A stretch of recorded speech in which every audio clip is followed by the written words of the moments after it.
Yang juga jadi sorotan, Partai Demokrasi Indonesia (PDI Perjuangan) menugaskan Basuki Cahayapurnama untuk membantu calon kepala daerah yang akan maju pilkada. Ahok pun menyerahkan kepada organisasi soal peluang yang maju Pilgub Sumatera Utara. Cahayapurnama, bayangin loh. Basuki Cahayapurnama atau Ahok menyebut Megawati memintanya membantu calon kepala daerah dari PDI Perjuangan yang maju di pilkada. Mengenai peluangnya maju di Pilgub Sumatera Utara, Ahok menyerahkan kepada organisasi. Namun saat ini tidak ada penugasan dari DPP untuk Ahok maju di pilkada 2024. Saya pikir itu sih teman-teman sana ya yang ngomong ya. Ya saya sih terima kasih sih mereka percayakan gitu. Tapi kan kita kan organisasi kan kita penugasan di mana? Sejauh ini sih saya tidak dapat penugasan untuk di pilkada ya. Saya justru penugasan saya itu kayaknya nih membantu orang-orang yang mau maju pilkada ini. Makanya saya masuk ke Komisi 2 ini. Tapi Pak, kalau ditugaskan apakah akan siapa?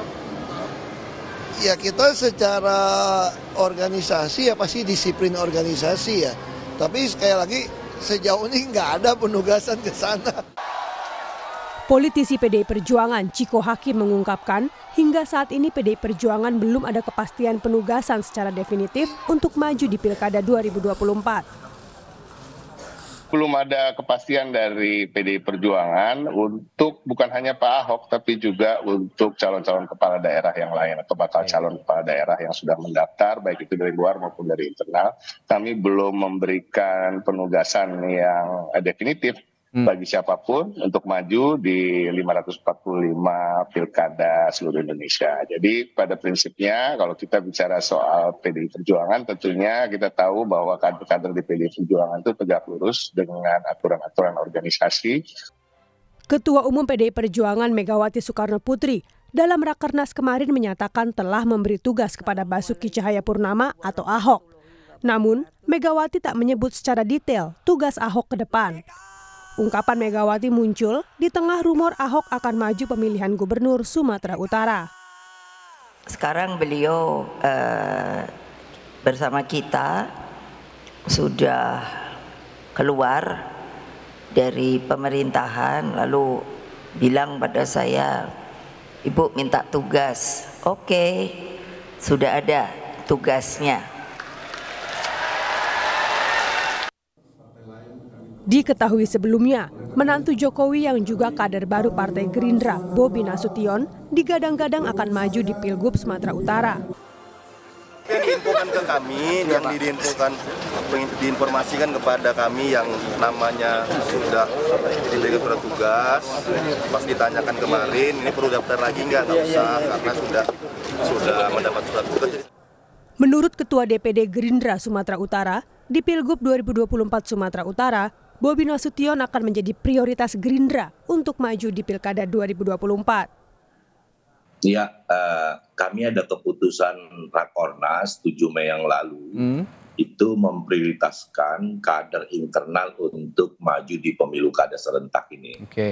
Lalu Bobi memang sejak awal ada di radar kami untuk menjadi seorang calon potensial gitu ya. Dan memang sejak beliau dulu kita usung bersama PDIP dan beberapa partai lain sebetulnya di Wali Kota Medan, komunikasi kita dengan Pak Bobi ini sangat intensif gitu ya. Dan beliau sangat aktif untuk hadir di setiap acara-acara Gerindra. Nah, minggu lalu beliau kemudian mendaftar lebih awal dulu sebagai kader, lalu kemudian lanjut mendaftar sebagai bakal calon gubernur Sumatera Utara melalui Gerindra sebagai kader sudah, sehingga sebetulnya itu sudah sebuah kendala sebagai kader itu sudah terjawab dan beliau menjadi salah satu calon potensial untuk kami usung nanti di Pilgubsu. Tentu nanti keputusan final adalah berada di Ketua Umum. Menurut pengamat politik Universitas Sumatera Utara, Warjio, pilihan Gerindra memilih Bobi untuk maju di Pilgub 2024 Sumatera Utara merupakan pilihan rasional karena dapat meraup pemilih pemula. kalau kita lihat misalnya beberapa pilkada sebelumnya, demikian juga dengan tren suara di pemilu legislatif kemarin, dan kemudian juga rekam jejak ya kepala daerah yang ada di Sumatera Utara. Maksud saya itu apakah kemudian nanti Bobi atau kemudian misalnya gubernur yang lama Pak Edi Rahmayadi misalnya, atau bahkan wakilnya Musara Rajeksa. Saya kira yang paling berpeluang kalau melihat kondisi seperti ini, maka pilihan politik Gerindra dan barangkali nanti plus juga Golkar itu kepada Bobi menurut saya itu pilihan yang sangat rasional. Karena apa? Pertama, Bobi memang punya rekam jejak untuk konteks pembangunan di Kota Medan yang sekarang ini sedang dipromosikan gitu. Jadi ini mempunyai nilai lebih gitu. Yang kedua saya kira jejak pemilu legislatif yang lalu di dalam 2024 yang lalu ini kan ini kita bisa melihat bahwa elit-elit Jakarta ya baik ketua umum partai-partai pendukung pemerintahan sekarang itu kan dalam setiap kampanye selalu mengkampanyekan bahwa Bobi lah calon yang punya potensi untuk dipilih, dan perkiraan kita tepat ya, karena memang itu pilihan rasional menurut saya gitu. Dibandingkan dengan calon lain, saya kira beberapa pertimbangan penting yang harus diperhatikan bahwa sekarang ini di Sumatera Utara itu lebih daripada 50% gitu ya, hampir mencapai 60 lebih itu pemilihnya bersumber daripada pemilih pemula gitu, generasi muda gitu.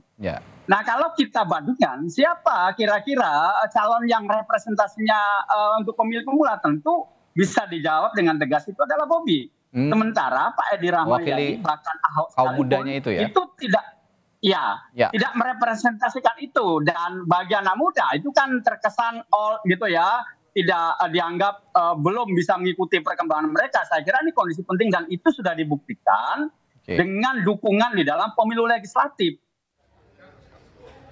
Dengan majunya Bobi, maka secara langsung akan berhadapan dengan Gubernur petahana Edi Rahmayadi. Akankah Ahok juga diterjunkan di Sumatera Utara untuk melawan Bobi Nasution? Tim Liputan, Kompas TV.